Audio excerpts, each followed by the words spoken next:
বিসমিল্লাহির রহমানির রহিম। আজকে তৈরি করছি আমাদের নবী হযরত মুহাম্মদ সাল্লাল্লাহু আলাইহি ওয়াসাল্লামের ফেভারিট একটা শরবত নাবিজ। আর এই শরবতটাতে অনেক উপকারিতা রয়েছে। আমাদের নবী হযরত মুহাম্মদ সাল্লাল্লাহু আলাইহি ওয়াসাল্লাম এই শরবতটা ২ বেলা পান করতেন, সকালে আর রাতে। এই শরবতটা করতে একদমই ইজি এবং খেতেও অনেক মজা হয়। সেহরি বা ইফতারে ২ বেলায় কিন্তু এই শরবতটা তোমরা করে খেতে পারো। আর একবার করে রাখলে কিন্তু ২ দিন পর্যন্ত এই শরবতটা ভালো থাকে। তোমরা জানলে একটু অবাক হবা যে এই শরবতটা করতে অনলি ২ টা উপকরণ লাগে। একটি হলো খেজুর আর লাগছে পানি। হ্যালো এভরিওয়ান, আসসালামু আলাইকুম। শরবতটা তৈরি করার জন্য ১ম এ আমাদের লাগছে খেজুর আর লাগছে একটা কেতলি। এখানে আমি ৪ কেতলি নিয়েছি। ৪ কেতলি নেওয়ার একটাই কারণ এখানে চেকনিটা রয়েছে, এই কারণে আমি ৪ কেতলিটা নিয়েছি। তোমরা যেকোনো পাত্র এখানে নিতে পারো।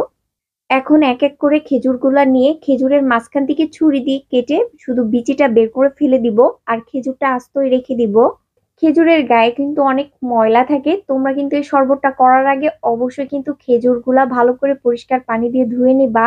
আমি এই খেজুরগুলা কাটার আগেই পরিষ্কার পানি দিয়ে ধুয়ে পানিটা ঝরিয়ে নিয়েছি। খেজুরগুলা কাটা হয়ে গেছে। খেজুর থেকে বিচিগুলা আলাদা করে এভাবে আমি আস্তই খেজুরগুলা রেখে দিয়েছি। এখন আমি এই খেজুরগুলা কেতলির মধ্যে দিয়ে দিব। এখানে আমি ৬ পিস খেজুর নিয়েছি। আমি এই শরবতটা যে পরিমাণে তৈরি করছি সেই পরিমাপেই আমি খেজুরটা নিয়েছি। তোমরা চাইলে এই শরবতটা কিন্তু কিশমিশ দিয়েও তৈরি করতে পারো। খেজুরের বদলে ১ মুঠ কিশমিশ দিয়ে এই শরবতটা তৈরি করতে পারো। কিন্তু খেজুর আর কিশমিশ ২ টা একসঙ্গে দেওয়া যাবে না। খেজুরগুলা দেয়া হয়ে গেলে দিয়ে দিব ২ গিলাস নরমাল পানি। আজকে আমি ২ গিলাস শরবত তৈরি করছি, সেই কারণে এখানে ৬ পিস খেজুর দিয়েছি। আমি যদি ১ গিলাস শরবত তৈরি করতাম তাহলে কিন্তু ৩ টা খেজুর দিতে হতো। আর যদি এর থেকে বেশি ৩ গিলাস শরবত তৈরি করতাম তাহলে কিন্তু এখানে ৯ টা খেজুর যেত। একটা জিনিস অবশ্যই খেয়াল রাখবা, প্রতিটা খেজুরের দানা কিন্তু পানির নিচে যেন ডুবে থাকে। পানি দেওয়ার সঙ্গে সঙ্গে দেখো খেজুরের রংটা ছেড়ে দিয়েছে আর শরবতের যে কালারটা সেটা কিন্তু চলে আসতেছে। এখন এই কেটলির ঢাকনাটা দিয়ে ৬ থেকে ৮ ঘন্টা আমি রেখে দিব।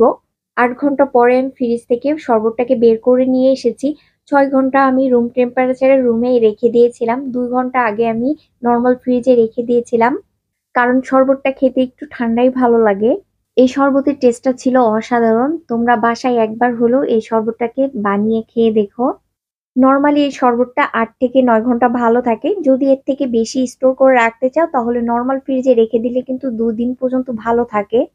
তোমরা চাইলে শরবতটা চেরিতে করে রেখে দিতে পারো আর ইফতারে এই শরবতটা খেতে পারো। আর এই টেস্টি শরবতটাতে কিন্তু রয়েছে অনেক উপকারিতা।